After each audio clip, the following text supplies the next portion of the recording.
There are 6 things that you should never do with a manual transmission. Is it okay to skip gears? Why are we talking about manual transmissions? Well, here in the UK, statistics show that we still have about 70% of all the vehicles on our road use a manual transmission. 42% of people passing a driving test do so in a manual car. The move is inevitably away from the manual transmission, with some manufacturers dropping manual transmission completely from their lineup. But for now, in the UK especially, we're stuck with manuals. Let me know what the situation is like in your area. But there are some fairly easy ways that we can damage our manual transmission just through ignorance or everyday abuse. Things that I often see drivers doing or my friends doing when I'm in the car with them. A lot of the advice is not to rest our hand on the gear stick as we're driving along, which kind of makes sense. I would argue that that is not as important now as it was on early manual transmissions. If you put your hand on the gear stick with the car in gear, if you can feel vibration, then it's fair to say that movement from the gear stick or pressure on the gear stick is also exerting movement or pressure at the other end, and that could translate into a little bit of increased wear on the gearbox. But personally, I wouldn't worry too much about that. You've got to be pressing fairly hard in order to do any significant damage, and we're just talking about exacerbating the wear and tear over a long period of time. Let me know your thoughts on that. Do you think it's as important, or that's just one of those wives' tales that have become popular because they've been repeated by so many YouTubers and so many websites? Now, we need to understand really the mechanics behind the manual transmission. So we would press the clutch. The clutch is a series of 2 plates. There's a friction surface on the plates, and when the clutch is engaged, the drive is going through the engine, through the gearbox, out to the wheels. With the clutch disengaged, the engine is freely spinning. There is no onward power going through the transmission. And understanding that significance between clutch engaged and clutch disengaged is really the key to most of these things that we should avoid doing with a manual transmission. One of the big things and the most common thing that I see people doing is keeping the clutch depressed. A great way to stop the stop-start mechanism cutting in at traffic lights is to keep our foot on the clutch. Now, that is putting a lot of wear and tear on the entire clutch mechanism. I've seen many clutch servos fail prematurely because they've always been in this stressed state where the clutch has been depressed and kept depressed for long periods of time. And you might even notice the clutch pedal sticking down occasionally or not coming up as freely as maybe it did when you first got the car.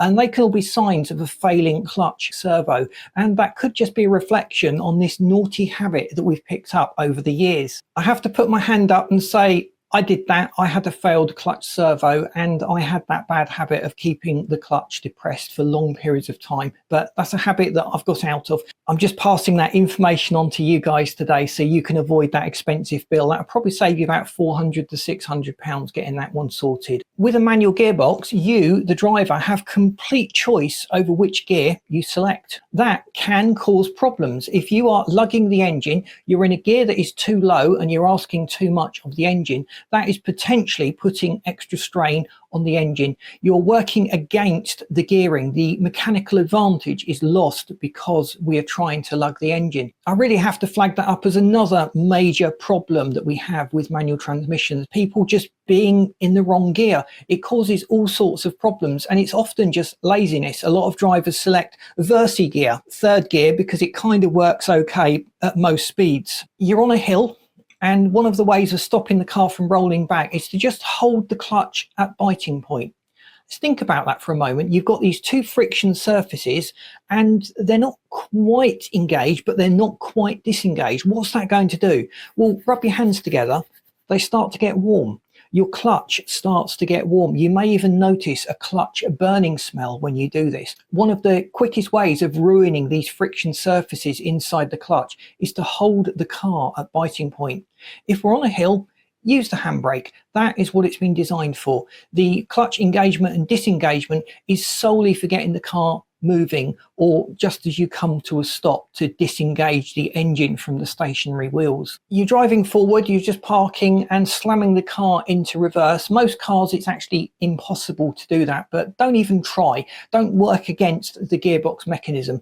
Don't try to engage reverse while the car is rolling forward. Make sure it has come to a complete stop. And that's another tip really, if you've got an automatic, you shouldn't be selecting reverse or changing between reverse and drive until the car is stationary. You're going to cause problems. If the car is stationary, you should be in neutral.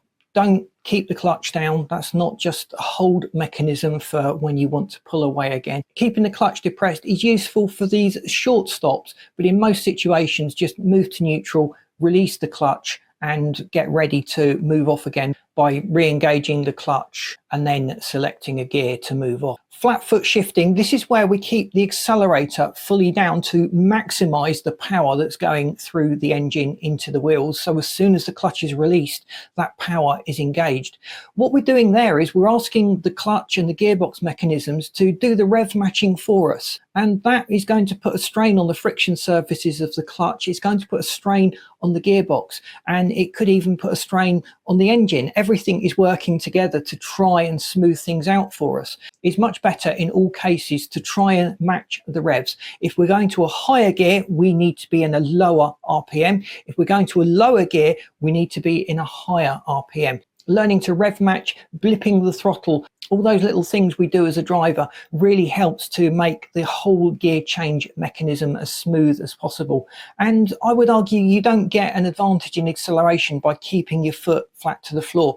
In fact, you're probably not going to be in the power band when you do that, and your car is going to bog down slightly as the next gear is selected. Let me know if you've got any experience with that and what your thoughts are on that subject. Is it okay to skip gears? Is it okay to go from, say, first to third or to fifth, or from sixth to third or sixth to second?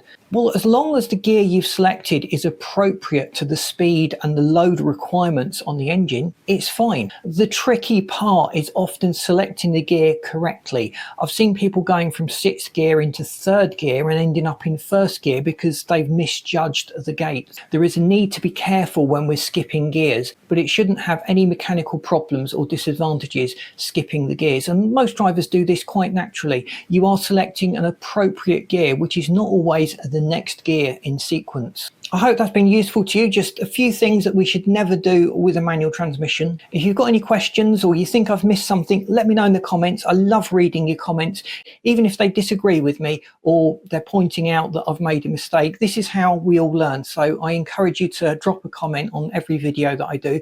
Thanks for watching. Please boot the like button. That really does help us to get out there. We're still a relatively small channel, and that really does help the algorithm decide to send us more viewers. If you haven't subscribed, please do so. Would hate you to miss out on the great content we've got lined up, and I've lined up this video and this playlist for you that you should find really interesting. Thanks for watching. See you in these next videos.